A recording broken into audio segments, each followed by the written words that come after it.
Good day, viewers. Walter here. I thought I'd just do a little bit of a vlog today and explain a couple of things. A couple of my viewers were talking about they used to see longer trains and wonder why they don't see those longer trains anymore.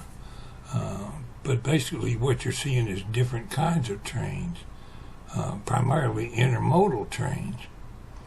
You got to understand a little bit about how intermodal service works, and I can't explain it all in detail, but think of it this way.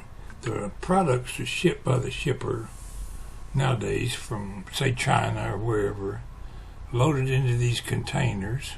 They arrive in the United States.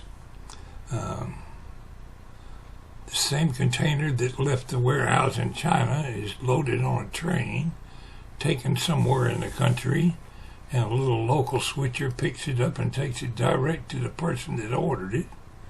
Never once did it get loaded into a boxcar or transferred onto another type of truck to transport it around the country.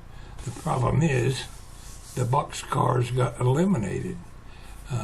For years, the last 20 years that I worked at the railroad, we had a lot of abandoned tracks where the railroads would park these cars that weren't being used anymore. The railroads wound up with boo-koodles of boxcars, anything from insulated boxcars to a regular fleet of cars. Say the product they were shipping was beer.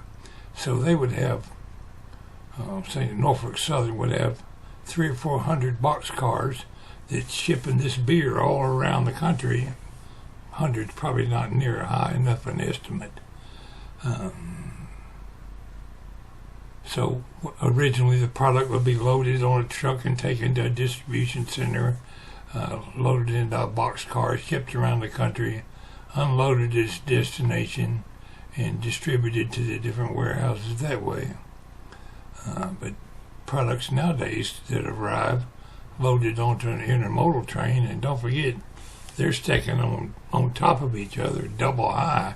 So really an intermodal train, if you had it stretched out, single heights would be twice as long. The trains would be shorter because you got them stacked on top of each other. You're hauling more product with the same train. It is true. We used to have some really long trains, and occasionally you will still see a long train, but you won't see near as many boxcars, for example, or special equipped cars. You'll see a lot of tank cars and chemical cars and lumber cars or whatever products that are shipped and distributed locally around the country. But things that are shipped from around the world come in by ships, go out by a ship, never once touching a boxcar. The railroads say they get an intermodal train will land in Atlanta, everything gets picked off that's coming to Atlanta and taken to the different warehouses. Same container that left China arrives right where it was sent. Saves time and money for the shipper, and the railroad gets it delivered a lot faster. But that's my understanding. If anybody thinks I'm wrong, you could correct me. But you're going to see a lot less boxcars, for example, in trains due to the fact that, everything's in containers now.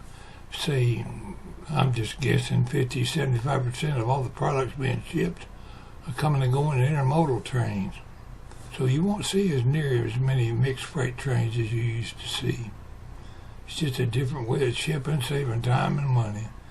But some of my viewers asked why they don't see the long trains, and that's my interpretation of why you won't see as many. Don't forget, also, if these products were all being put on trucks and shipped around the country, you wouldn't even be able to get on the expressways for all the trucks that would be out there. A lot of truck drivers don't have a job now because it's loaded straight onto a train and taken to its destination. A product, say, that landed on the Atlantic coast of the United States would be trucked across the country to somewhere else by a trucker. Nowadays, he got eliminated. it went straight across country by train. Some little trucker might pick it up in Atlanta and deliver it to a warehouse in the area, but he's not going to be driving across country. It's just an entirely more modern way of shipping stuff. And that's all you're going to see in the future is a lot of intermodal stuff. Anyway, that's just my basic understanding of why possibly you don't see near as many long trains as you used to. I've seen trains 2 miles long, but I've spent I don't know how many times walking down these little side tracks as a Carman, inspecting 50 or 75 or 100 boxcars that's just parked out in the woods somewhere because the railroad's not using them anymore. Eventually they wind up scrapping them, cutting them up, and not needing them anymore. Sometimes they'll take an old boxcar and refurbish it, ship some other type of product. But at one time on the railroad, you saw boxcars and boxcars and boxcars. Not anymore.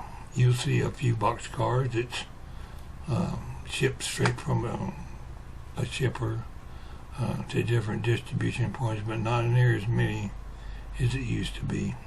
Anyway, I hope I explained that a little bit where you might understand why one train might not be near as long as it used to be. It's Pwalpar. I'm going to basically stop ranting about the intermodal for now. But think about it, when you're looking at an intermodal train, you're looking at a whole lot of boxcars that got eliminated. It's Pwalpar saying, we'll catch y'all later.